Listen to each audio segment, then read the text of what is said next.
अस्सलाम वालेकुम व्यूवर्स, कैसे हैं आप लोग। उम्मीद है कि आप सब खैरियत से होंगे। आज है मेरी रेसिपी देसी घी की, जो मैंने घर की मलाई से तैयार किया है। बाज़ार का देसी घी आप जहाँ से मर्ज़ी और जितना मर्ज़ी महंगा ले लें, एतबार नहीं किया जा सकता। इसलिए आप अपने घर की मलाई से देसी घी को तैयार करें। तो आज मैं आपको बताऊँगी बहुत ही आसान तरीके से देसी घी को निकालना। तो आप लोग मेरे साथ रहिएगा और मेरी वीडियो को लाइक ज़रूर कीजिएगा। चलिए जी, मैंने एक ये बड़े साइज़ का पतीला लिया है, जिसमें मैं ये सारी मलाई को शिफ्ट कर दूंगी। ये मलाई जो है आपने पहले से ही निकाल के फ्रिज में से रख लेनी है, ताकि ये थोड़ी सी रूम टेम्परेचर पे आ जाए।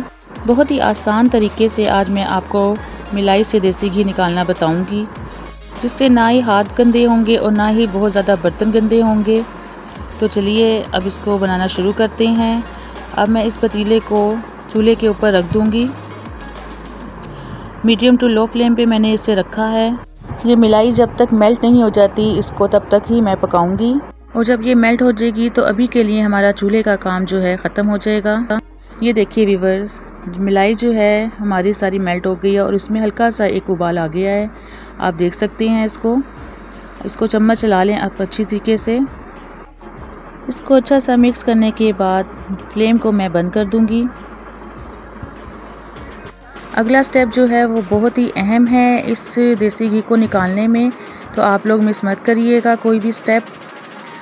ये देखिए इस तरीके से मैं इसमें चम्मच ला रही हूँ। जब ये अच्छे सी मिक्स हो जाएगी मलाई, इस तरीके से आप मलाई जब निकालेंगे तो खाली देसी घी ही नहीं निकलेगा, हम इससे बहुत ही ज़बरदस्त एक और चीज़ बनाएंगे, वो मैं आपको आगे जाके दिखाऊँगी। ये देखिए व्यूअर्स, ये मैंने एक जग पानी लिया है, जिसमें मैंने बर्फ़ भी ऐड की है, वो इसमें मैं डाल दूंगी और इसको मैं चम्मच से फिर दोबारा से चलाऊंगी। ये देखिए ये सारी बर्फ़ जो है इसकी मेल्ट हो जाएगी जब तक हम इसमें चम्मच चलाते जाएंगे।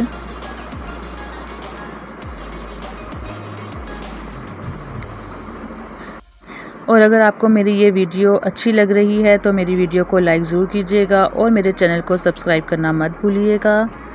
ये देखिए व्यूअर्स, सारी जो बर्फ़ है वो मेल्ट हो गई है और सारा घी ऊपर की तरफ आ गया है, आप लोग देख सकते हैं। ये देखिए अब मैं इस मलाई को रूम टेम्परेचर पे आने तक के लिए छोड़ दूंगी। जब ये ठंडी हो जाएगी तो मैं इसे ओवरनाइट के लिए फ्रिज में रख दूंगी। ये देखिए व्यूअर्स, ये सारी रात मैंने इसको फ्रिज में रखा है। ये अगले दिन मैंने इसको फ्रिज में से निकाला है और आप देख रहे हैं कि सारी जो देसी घी है वो जम गया ऊपर की तरफ आके। अब मैं क्या करूँगी कि दूसरा एक छोटे साइज़ की देगची लूँगी और ये सारा देसी घी जो ऊपर की तरफ आ गया है, इसको दूसरी देगची में कन्वर्ट कर दूँगी।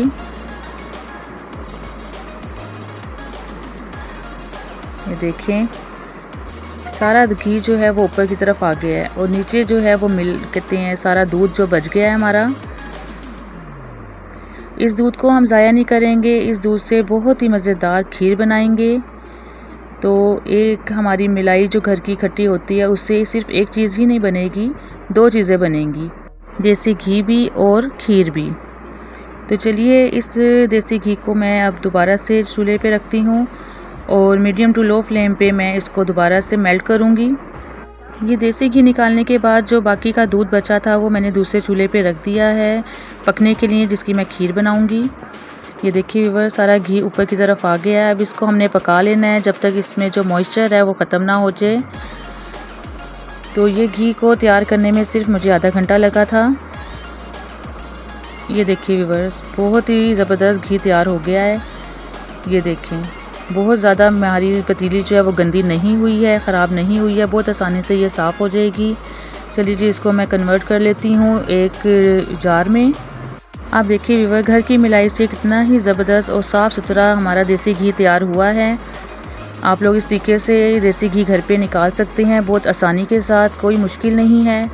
और इसको बनाने के लिए हमने कोई झाग नहीं लगाया, कोई हमने मक्खन नहीं निकाला, बहुत ही आसान और सिंपल तरीके से ये देसी घी तैयार किया है मैंने। ये देख रहे हैं आप लोग। बाकी का जो घी है वो भी मैं दूसरे जार में निकाल लूँगी। तो ये टोटल 1 किलो देसी घी हमारा रेडी हुआ है और हमारी खीर भी जो है ऑलमोस्ट तैयार हो गई है, मैं आपको दिखाऊंगी।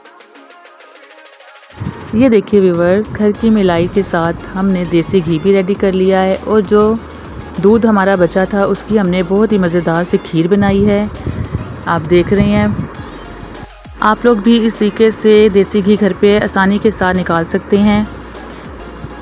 अगर आपको मेरी ये वीडियो पसंद आए तो मेरे चैनल को लाइक, शेयर और सब्सक्राइब ज़रूर कीजिएगा और अपनी दुआओं में बेहद याद रखिएगा। ओके जी, अल्लाह हाफिज़।